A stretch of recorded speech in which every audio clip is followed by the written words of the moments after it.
I kind of like Canon cameras. They're very easy to use and they're also pretty good about holding their value. So for those reasons, I often recommend these both to people just getting into photography and as sort of a career camera path for professionals. I've been using Canon cameras for about 15 years, and despite all of these redeeming qualities, just like any product, Canon cameras are kind of quirky.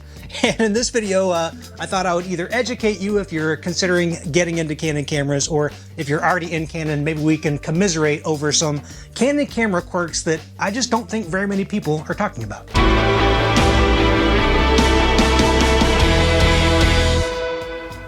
I'd like to start with maybe my favorite quirk, and it bears elaborating on. It relates to the quick menu. Like most cameras, Canon has an excellent quick menu feature. So if you're shooting, you can hit the quick menu button. It looks like this. It may be in the center of the joypad or in a dedicated button, and it will bring up an overlay of all your frequently used camera settings. So you can see we can change the autofocus point, the white balance, the shutter speed, and you can also go into the menu and customize which controls show up when I bring up the quick menu.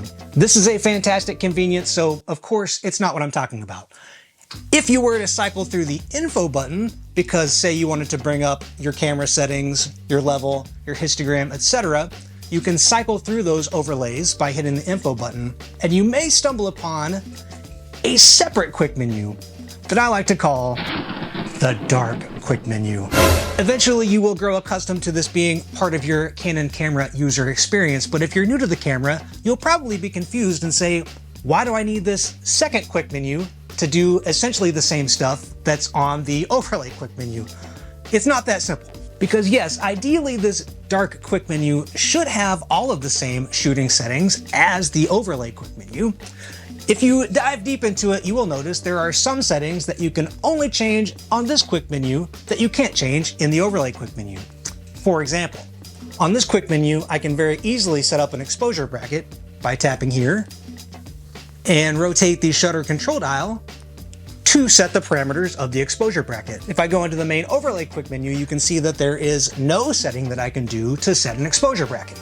All of which begs the question, why are there two quick menus? And I can only answer that question to the best of my ability, because as nearly as I can tell, the dark menu is a holdover from the days of DSLRs. So in the days of at least the newest DSLR cameras, you could shoot them in what was called a live view mode, which works very much like a mirrorless camera. So you could see what you were shooting at all times. You could make exposure adjustments and see those in real time. And of course, you could make menu settings on the quick menu with an overlay like this. However, the other half of the time, if you were shooting through the viewfinder, there's a mirror that blocks the sensor. And so you would be composing through the viewfinder, and the only way you'd be able to see your settings was in a menu that looked like this. Now, ideally, when Canon transitioned from DSLRs to mirrorless cameras, they would have integrated all the functions from this menu onto the overlay quick menu, and there'd be no need for this separate quick menu. However, either as an oversight or for whatever reason, that's not the way that this implementation was executed. Instead, most of the features you'll want to use, you can access through the overlay quick menu, but for some, like exposure brackets, you'll have to venture into the dark quick menu. I don't know if I would classify this as a huge deal. It's a little messy and disorganized. It's inconvenient when you are toggling your overlays on and off that you have this extra screen that you have to go through. That's already inconvenient enough if you're shooting in a really rushed situation, but let's all agree it's a little quirky. Okay, this next quirk drives me crazy regularly, and it relates to the operation of this hinging screen mechanism. This is partly because of the way Canon markets the screen mechanism, and partly because of the way that people review it. And so I think that definitely means we gotta talk about it in this list of Canon quirks that no one talks about.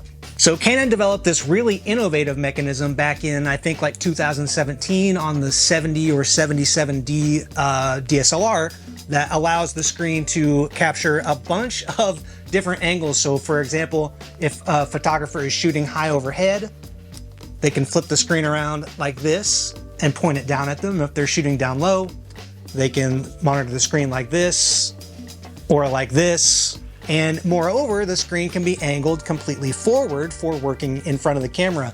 However, if you read the way that Canon describes this, I don't think I would blame you for thinking that this hinge can rotate to hit every possible angle. I think they advertise it as a fully articulating screen, and in fact, as recently as this week, I heard a very reputable reviewer make that same mistake in his review. That's side hinged, allowing it to flip out and twist at any angle, including forward to face you or back on itself for protection. But in fact, whether quickly or eventually, depending on how you use the camera, you will realize that there are some positions of articulation that this screen cannot do.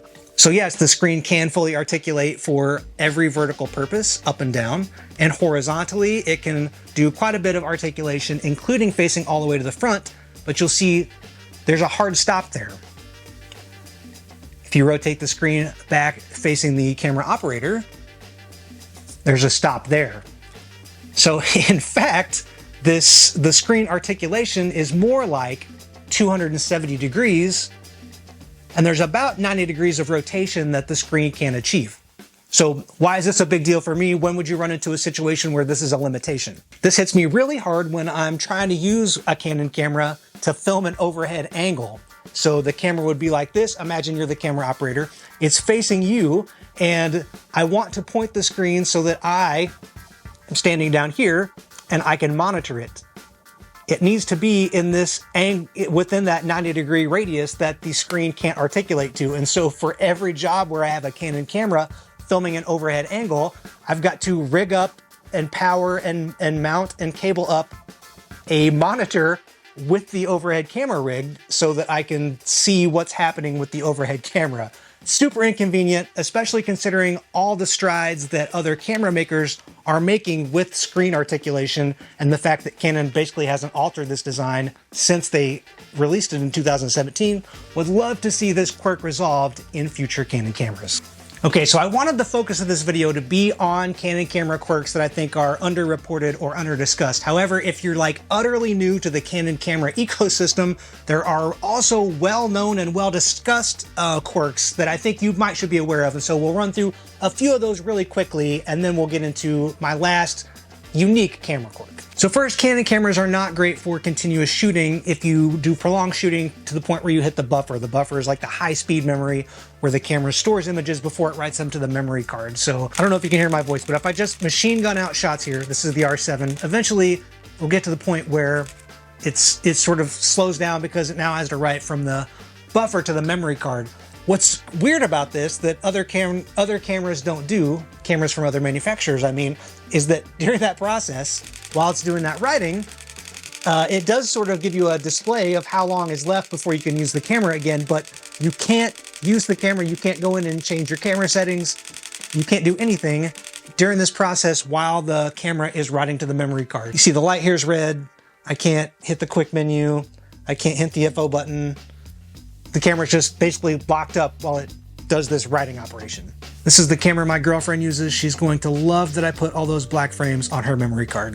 The next quirk, if I want to set a custom white balance, unlike most cameras where I'll just sort of point the camera at a gray card or something that I want to set as my white temperature, in the Canon cameras, most of them anyway, you will have to go into this menu to take a picture, and then it will attempt to white balance off that picture that it took. And then you go back into shooting. What's crazy about this is the same process for cameras that even support custom white balance in video. To white balance in video is to take a still and white balance for the camera to try to gauge a white balance off of that still. Wild. Speaking of shooting video, a lot of the video assistance tools also disappear when you're recording video. That's pretty weird. But if you know a common Canon camera quirk that I didn't bring up, be sure to share it in the comments. It's better than therapy.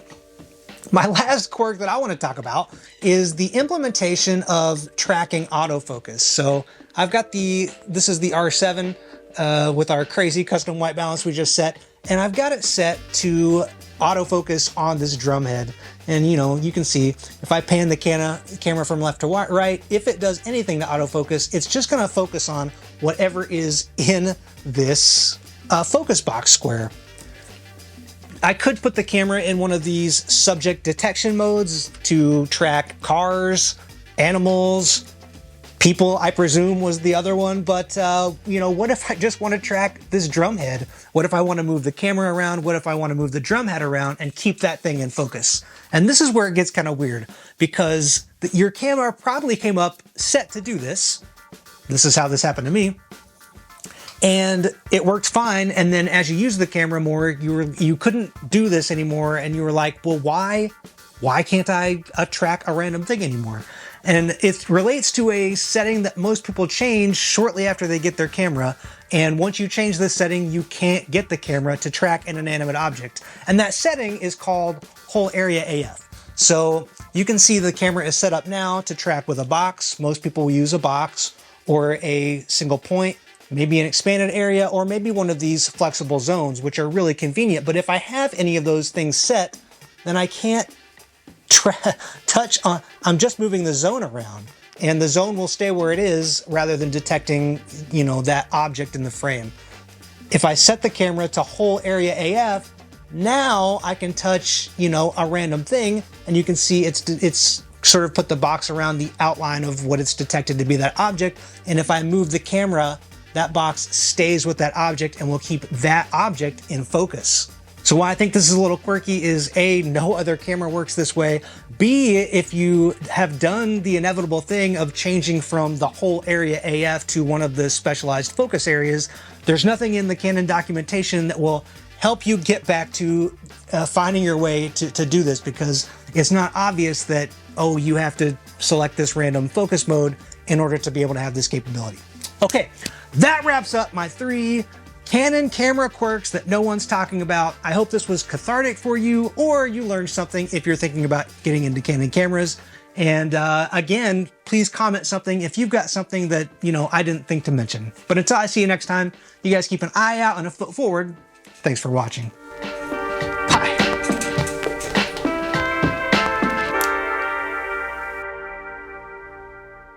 But if you know a common Canon,